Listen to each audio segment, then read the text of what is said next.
Hello everyone and welcome back to my channel, TomKat Stitchery. I'm Whitney and today I have another Learning Fabric with TomKat Stitchery video for you.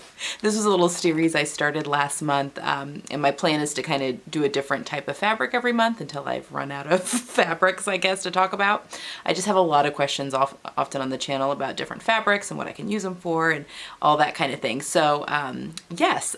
Last month we did linen in May, and in June, since it's activewear month and I'm sewing through quite a bit of activewear and making a couple of modules for myself, I thought we would cover activewear fabric. Now, I have done a video on swimwear fabrics and notions last year when I was making a whole bunch of swimsuits, and I will pop a link up to that video right here. I am going to talk about them a little bit because they kind of go hand in hand with a lot of activewear fabric. But for more swimwear related things, you can check out that video from last summer. All right, activewear fabric. What does that mean? Okay, so basically activewear fabric is, activewear fabric is, fabric that you might use for any kind of loungewear, obviously for any kind of workout, athletic type wear.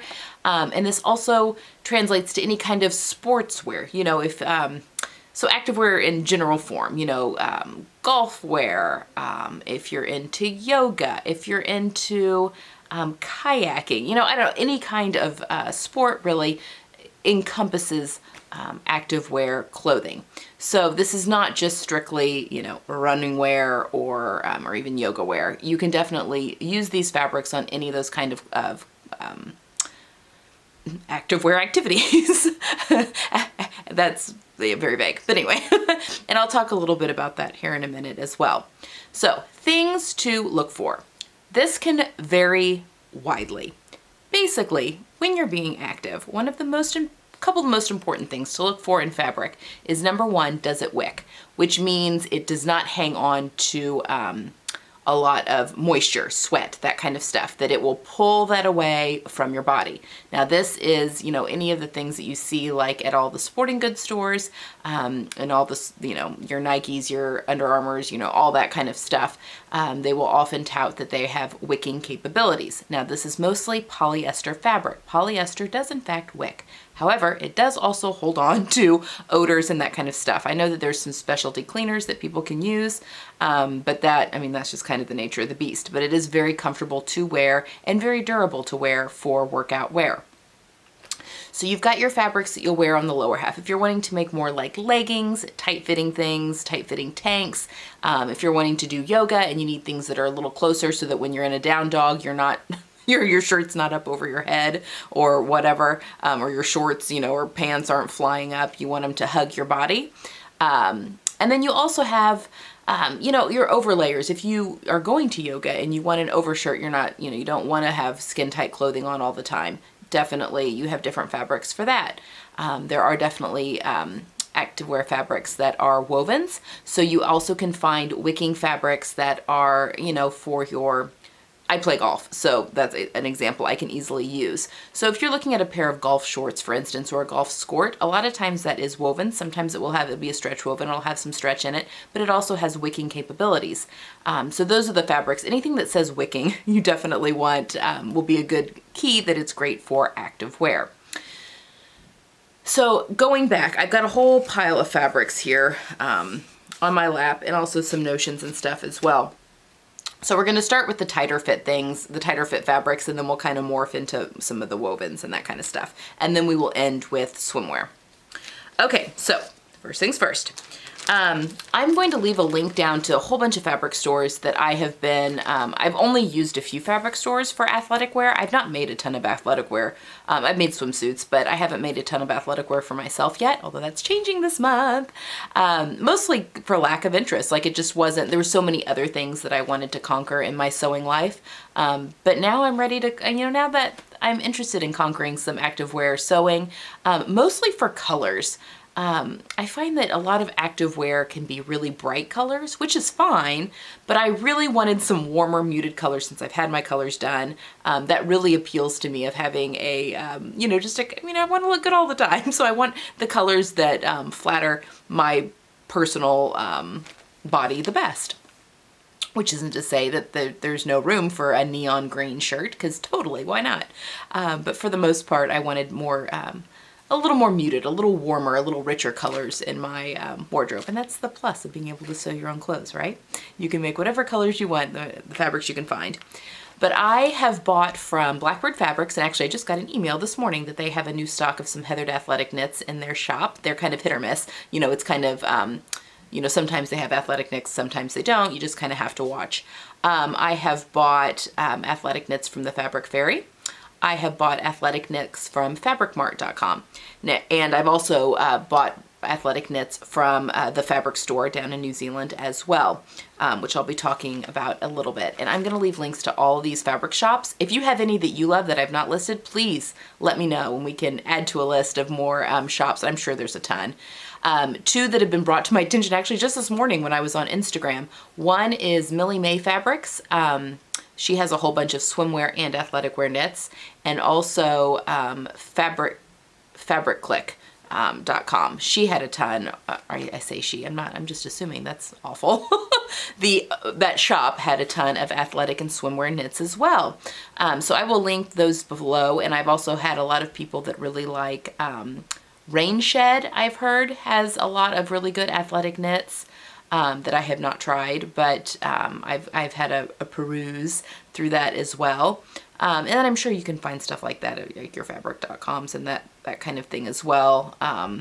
You know, if you really want to look. And Joann's also carries it, so if you're wanting something a little more local. Anyway, so that's, you know, kind of the thing. So when you're looking for athletic wear knits, let's talk about the tighter fitting ones first. So a lot of times your nylon spandex. So when you, almost all of these online fabric stores, they're going to have sections of activewear / swimwear knits. Obviously, that's a great place to look. Most of your tight-fitting knits, so these are knits that you would use for leggings, for sports bras, for tight-fitting tanks. They're going to be either a nylon spandex blend or a poly spandex blend most of the time. Pretty much all the time, actually. But these fabrics, you want to at least have 75 to 100% stretch. Now, your pattern will tell you this. If you're using an athletic tank pattern, it will tell you the percentage of stretch you need, but almost all of these, in swimsuits as well, you want at least 75 to 100% stretch, and you want them to be 4-way or 2-way, however. You want to be able to stretch both horizontally and vertically, however you want to classify that as 4-way stretch or 2-way, but you want them to be able to stretch a lot both ways, because you're going to need the vertical stretch in addition to the horizontal stretch in most of those, because patterns are drafted for that. So I have here with me this beautiful, I got this at the fabric store. This is a nylon knit, and it's classified as a swimwear knit.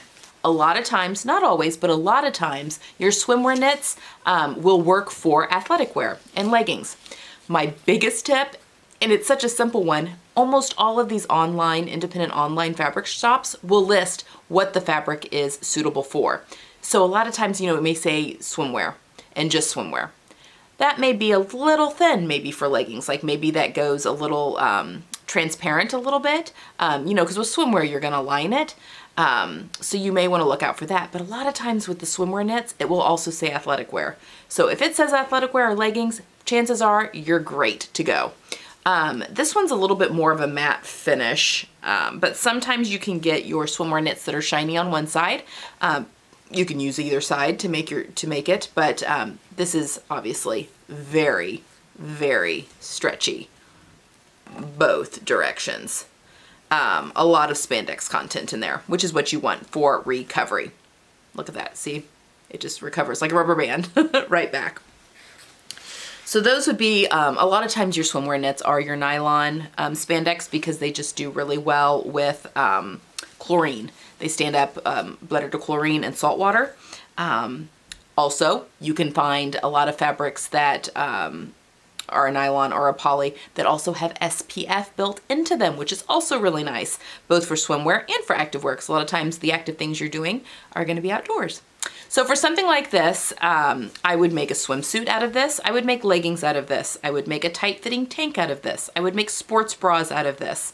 I would make a golf shirt out of this, a tight-fitting golf shirt. Really, any tight tighter, snugger fitting garment, I would very, very easily make out of this. A golf skirt, I would even make a golf skirt out of this, and I have. So that is kind of your nylon spandex, and it also can be poly. So I also have some poly spandex here, and I bought this from Blackbird Fabrics. This is actually recycled polyester and spandex blend, and it is a little bit thicker than that one, but still perfect for leggings. If you're in the shop actually shopping for this fabric, you know, stretch it over your fingers, see if you can see through things. So I've already made a pair of leggings and a sports bra out of this same fabric, but in the olive green colorway. And I've had it in my stash for quite a while from Blackbird Fabrics. But it is, like I said, the recycled polyester. Fantastic. You could make a swimsuit out of this. Leggings, sports bras, the same thing as your nylon spandexes. This one has a little bit more of a matte finish than that, just a little bit more. But yeah, it's a little, like I said, just a little bit thicker, but both of them would work kind of for the same type of things. Now, you also may come across, this is space dyed, I think is what you want to call this. And this is a, oh, I still have the tag on this one. This is a polyester spandex, 12% spandex. So it's a high spandex content. And this is space dyed athletic knit. Now, if something says just athletic knit, especially the space dyeds, these tend to have like a brushed side. I would not use these for swimwear. I just have a feeling they will suck up a lot of, you know, not dry maybe as quick. I could be wrong. These may work fine for swimsuits. I don't know, just the feel of them feels a little bit more athletic wear. I could feel, because it's brushed, I guess. And you know, maybe you could make a swimsuit out of it. Try it, see what happens. But it's thicker. It's great for leggings and your tight fitting. It's got all the pretty colors and stuff in it. I'm going to make my daughter a set out of this one actually. But all the pretty colors, and again, you're just looking for great recovery. 12% spandex is fantastic, but you want to make sure you've got the stretch that you need for your patterns, and we'll talk about some patterns here in just a minute. But yeah, that's basically, we'll talk about care, oops, as well as we get into this. Okay, and again, when you're going through these websites, you'll see things that are swimwear knit. You can use those for athletic wear, again, most all the time. Just check the descriptions. If it doesn't say anything about that, try it. So this is a swimwear knit. This is another good tip to look for. So this is a swimwear knit, and I'm actually gonna be making the sew along swimsuit out of this. Isn't that pretty? That pretty kind of teal and aqua. Obviously this has a light background. This was a designer swimwear knit. Now, it did not say anything about wearing, you know, pairing it with legging, you know, wearing it for leggings or anything.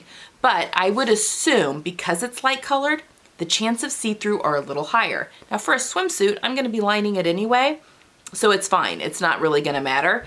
But if I were making leggings out of this, I would maybe be a little concerned. Now, when I stretch it a lot, there's not a lot of see-through on this one, but just looking at it online, I would definitely be wary. I probably wouldn't have purchased this for leggings. Just buying it online, unless it said in the description box it was good for leggings and had a lot of opacity. So just, you know, keep that in mind too. Your darker colors just tend to work a little bit better as far as see-through is concerned. You just don't want to be bending over in your leggings and having people be able to see, you know, it goes completely transparent and you can see your underwear. Okay, so that's kind of your stretchier things, your swimsuits, your, again, your leggings, sports bras, tight-fitting tanks. So let's talk about patterns a little bit before we move on. So swimsuits, sky's the limit. There's a ton of swimsuit patterns. I will be making a swimsuit pattern that was in my lap and that now I have no idea where it is. This one. I'll be making this pattern. This is the Butterick 6358 for the sew-along that starts on Sunday. Yes, that starts on Sunday. I'm making the one-piece version of this. Obviously, it comes with both. This pattern is out of print, but you can still find it pretty readily on Etsy and eBay. Just your basic swimsuit. There's a ton of swimsuit patterns out there. I'm gonna leave links to some of the ones that I have loved and used.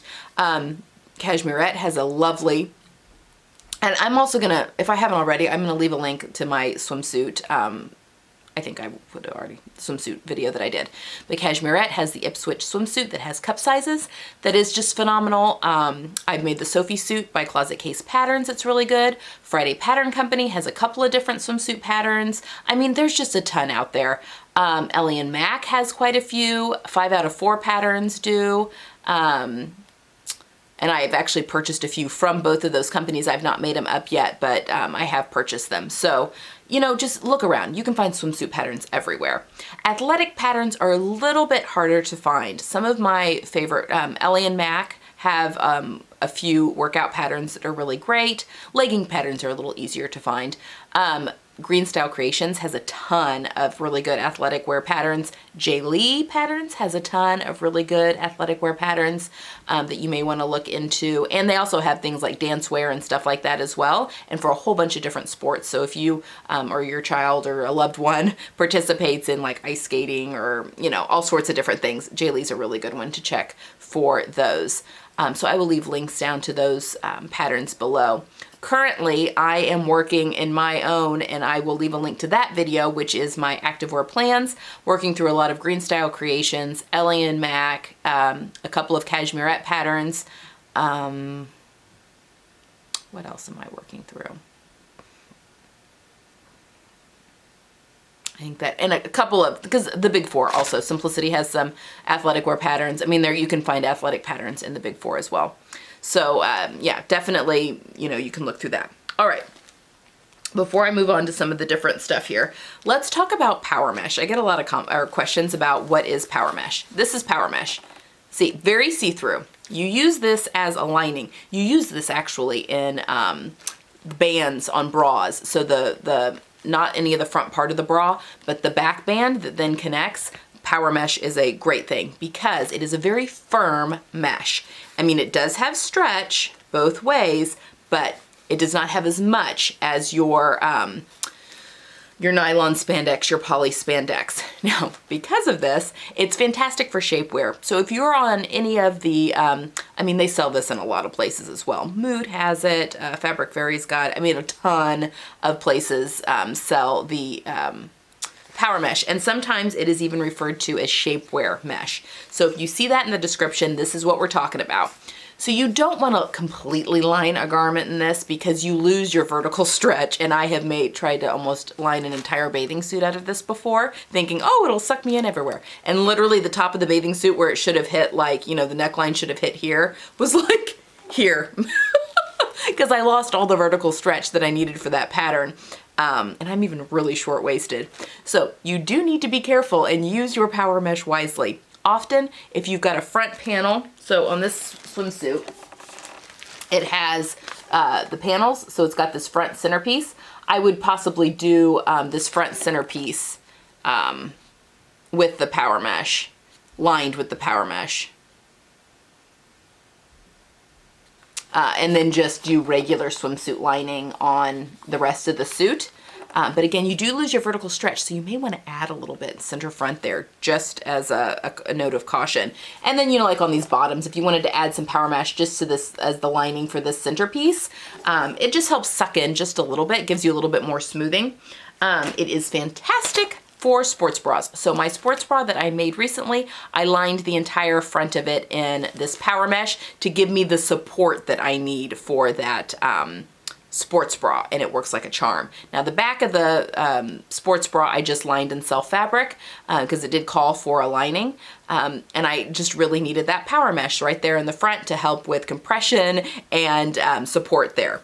So that is what power mesh is. Shapewear, you can find it in a lot of different ways.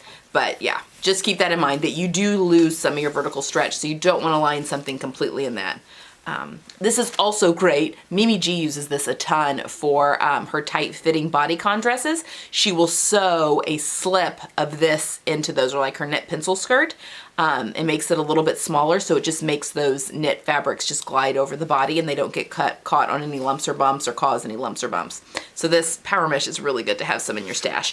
It typically comes in like black, beige, and white, although you can find it in colors a little bit more readily now, other colors. So that is power mesh. Okay. Also, while we're talking about bathing suits and activewear, some things to have in your arsenal. Clear elastic. So this looks like it's white, but if you actually... Clear elastic is fantastic. It's super thin and flat and is great just for stabilizing necklines. You can use this to sew in your swimsuits pretty easily, although I really prefer rubber elastic. I don't have any here right now. I'm actually waiting on some, but rubber elastic for my swimwear, like in my legs of my swimsuits, and we'll be going over that more with the swimsuit sew-along that's going to start on Sunday. But this is really great. I've used this in the Green Style Creation sports bra that I made. So I stabilized the armholes and the neck edge of that with this. Also, someone had asked me about silicone, and you know how that in a lot of ready-to-wear suits will help keep, like for instance, if you have a bandeau styled strapless swimsuit, kind of helps keep things in place and keep things up. And it asked about that. And here's my answer to that. They sell elastic, now this is black, they sell it in other colors, that is silicone lined, and it's actually meant a lot of times for the inside of men's pants to keep their shirts tucked in, and to give a little bit of extra snugness in the waist of pants. I have used this actually for around the bottom edge of bike shorts to help keep the bike shorts from riding up in actual biking. I had a friend of mine who does a lot of biking and asked if I would add some to a pair of bike shorts that she had that didn't have any, because she had a pair that came with it and really liked it. So this basically has like this silicone in here that grips the body. I bought this at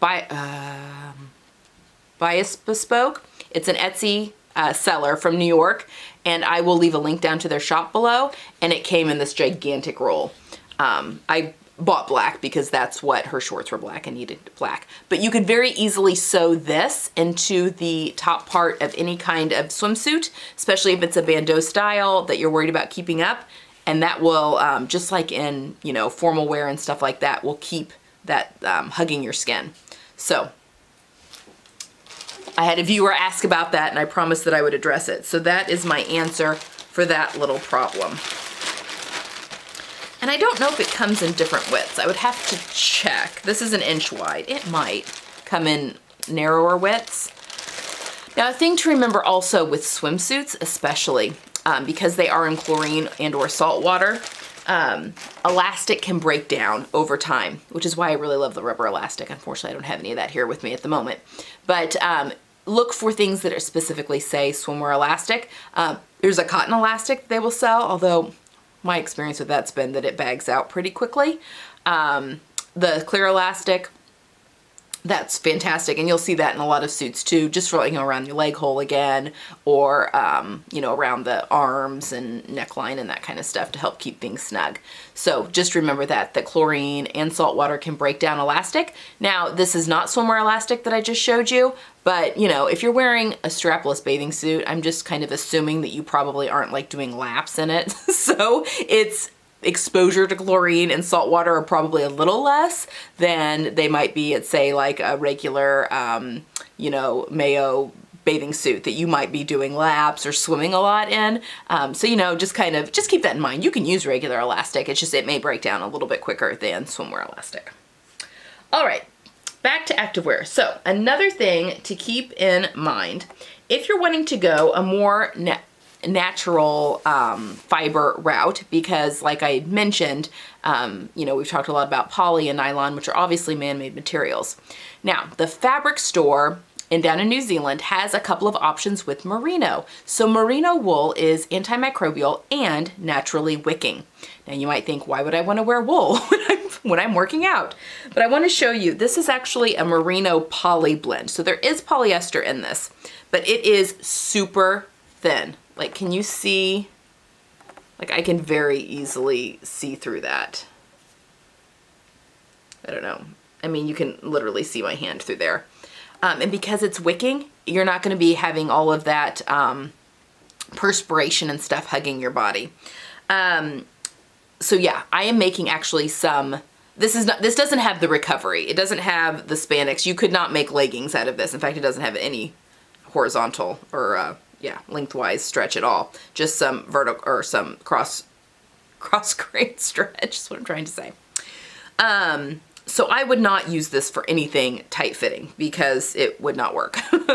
But I am making a couple of loose-fitting tanks out of this and some overshirts. So like a nice loose-fitting dolman, something that you may want to wear with leggings and a sports bra, those kind of things.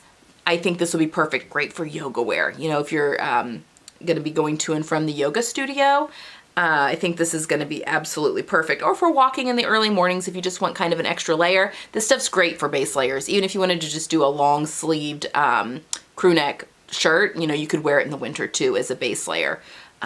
It's fantastic for that. So because it's natural fiber, it is fantastic for cooling the body in the summer or for also insulating in the winter months. Almost all natural fibers are that way. So definitely have a look at that. This stuff is great for that kind of thing. Also, I feel like, I could be wrong, but bamboo I think is also supposed to be a great one for just, you know, a great knit for like your tanks, for instance. I would not use bamboo. Bamboo has a lot of drape in it, like a rayon, a lot of drape. So I would not use those for leggings or for anything tight fitting. But if you're wanting like a nice quick like little overshirt or a loose fitting tank, you know, where you can kind of show your sports bra a little bit, those work really well. You know, you can get into your rayons and your bamboos as well, as far as your knits. And then just go by the pattern as far as the amount of stretch, although those typically are very stretchy, so you probably are fine with those. Finally, for the outer layer, I mean, I've got some stuff over there. Any kind of French terry, sweatshirting, all those work great. And I just personally on those like to steer as natural as possible in my fibers. I really kind of steer clear of polyesters. I have, sorry, let me grab. So I do have two fabrics that I'm using in my modules that you guys have already seen on Friday. But this one is a sweatshirting and it is a merino wool actually in tinsel. So tinsel is a man processed fiber. It's a natural fiber that's been processed by man. But you know, it's called oh my gosh, it is called a sweatshirting, but it's really more of a French terry. It's got the looped back on one side and then the smooth jersey, excuse me, on the other. But this would be a great layering piece. It's a little bit thinner, and that's what it's going to be for me actually, like a little quarter zip. And then also, I've only ever seen this at the fabric store, but this is a two-sided fabric and it is nylon. This is the nylon side and then it's merino on the other. And it almost feels like a scuba kind of. So it's a pretty thick fabric. I mean, the nylon obviously is a man-made fiber, but I have sewn with this before. This is the third cut of this that I have owned, and it washes great. I put it in the dryer. It works really great. I have a pair of jogger pants out of this, and anyway, this will be nice for a jacket, you know, something a little bit thicker. But I do like to try and find as much natural fiber as I can, which can be tricky in the athletic swimwear arena, because polyester is great for wicking, which is often an important thing to look for when buying your athletic wear knits. Now, not all athletic wear has to be knits. Let's talk about wovens just a little bit. So, board short fabric. If you go on to any of these sites that sell swimwear, look at the board short fabric. So this would be fabric that you would use for like boys swim trunks, but also there's a lot of women's patterns too that'll have like a swim short that goes with them, or even like a little skirt where it does call for a woven. This stuff is fantastic for activewear as well because it's nice and lightweight. It dries quickly, so it kind of has that wicking ability as well. And again, keep looking for that description.